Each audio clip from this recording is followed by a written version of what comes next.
नमस्कार मित्रों, आज की इस वीडियो में हम एक ब्राह्मण पत्नी चंचला की कथा सुनाने वाले हैं। तो मैं हूं पायल कश्यप और आपका हमारे चैनल भक्त भगवान की कथा में हार्दिक अभिनंदन है। मित्रों, बाष्कल नामक ग्राम में किसी समय एक बिंदुक नामधारी ब्राह्मण रहता था। वह बड़ा अधम था, वह दुरात्मा और महापापी था। उसकी एक पत्नी थी, उसका नाम था चंचुला। वह सदा उत्तम धर्म के पालन में लगी रहती थी, तो भी उसे छोड़कर वह दुष्ट ब्राह्मण कामसक्त होकर वैश्यगामी हो गया था। इस तरह कुमार्ग में लगे हुए उस बिंदुक के बहुत वर्ष व्यतीत हो गए। उसकी स्त्री चंचुला काम से पीड़ित होने पर भी सुधर्म नाश के भय से क्लेश सहकर भी दीर्घ काल तक धर्म से भ्रष्ट नहीं हुई, परंतु दुराचारी पति के आचरण से प्रभावित होने के कारण काम पीड़ित हो आगे चलकर वह स्त्री भी दुराचारणी हो गई। एक बार उस ब्राह्मण ने अपनी उस दुराचारणी पत्नी चंचुला को कामासक्त हो पर पुरुष के साथ रात्रि में संसर्ग करते देख लिया।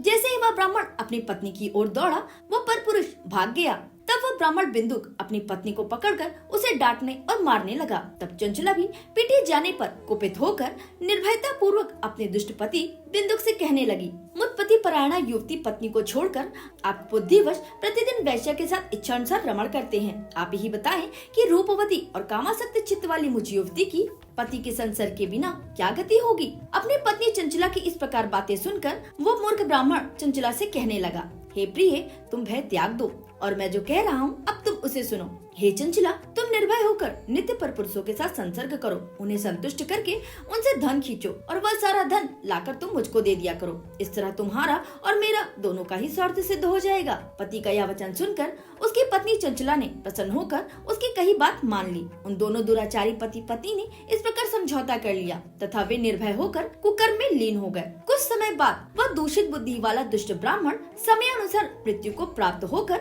नरक में जा पड़ा।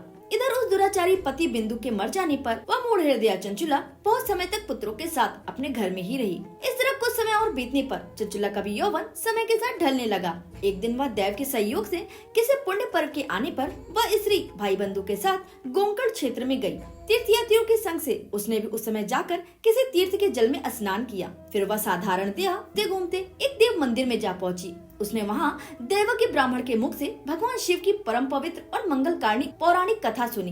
कथावाचक ब्राह्मण कह रहे थे कि जो स्त्रियां पर पुरुष के साथ व्यभिचार करती हैं, वे मरने के बाद जब यमलोक में जाती हैं, तब यमराज के दूत उसके योनि में तपे हुए लोहे का परिग डालते हैं।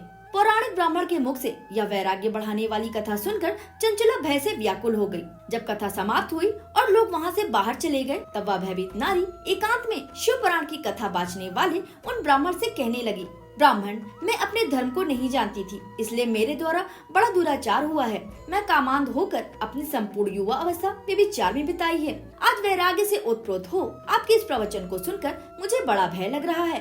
थोड़े ही सुख के लिए अपने हित का नाश करने वाले तथा भयंकर कष्ट देने वाले घोर पाप मैंने अनजाने में ही कर डाले। तब ब्राह्मण बोले, हे स्त्री, ये तुम्हारे सौभाग्य की बात है कि भगवान शंकर की कृपा से शिव पुराण के इस वैराग्य युक्त तथा श्रेष्ठ कथा को सुनकर तुम्हें समय पर चेत हो गया है। हे ब्राह्मण पत्नी, तुम डरो मत, भगवान शिव की शरण में जाओ। शिव की कृपा से सारा पाप तत्काल नष्ट हो जाता है। शिव जी की उत्तम कथा सुनने से तुम्हारी बुद्धि इस तरह पश्चाताप से युक्त एवं शुद्ध हो गई है। साथ ही तुम्हारे मन में विश्व के प्रति वैराग्य हो गया है। पश्चाताप ही पाप करने वाले पापियों के लिए सबसे बड़ा प्रायश्चित है, इसमें संशय नहीं है। इस शिव पुराण की कथा सुनने से जैसे चित्त शुद्धि होती है, वैसे दूसरे उपायों से नहीं होती। इस कथा से भगवान उमापति का ध्यान सिद्ध हो जाता है और उस ध्यान से ही परम ज्ञान और उससे मोक्ष की प्राप्ति निश्चय ही हो जाती है। भगवान शंकर के ध्यान में मग्न हुए बिना भी यदि कोई इस कथा को मात्र सुनता है, वह दूसरे जन्म में भगवान के ध्यान को सिद्ध कर परम पद को पा लेता है। तो हे ब्राह्मण पत्नी, इसलिए तुम विषयों को मन से हटा लो और भक्ति भाव से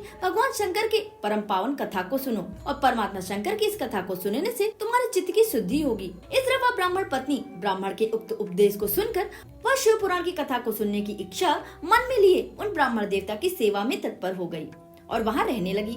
तदंतर शिव भक्तों में श्रेष्ठ उन ब्राह्मण देवता ने उसी स्थान पर उस स्त्री को शिव पुराण की उत्तम कथा सुनाई और उन ब्राह्मण की कृपा से उसका चित्त शीघ्र ही शुद्ध हो गया और वह सदैव भगवान शिव के ही चिंतन में लगी रहने लगी। वह प्रतिदिन तीर्थ के जल में स्नान करके जटा और वक्कल धारण करने लगी और समूची देह में भस्म लगाकर रुद्राक्ष के आभूषण धारण करने लगी।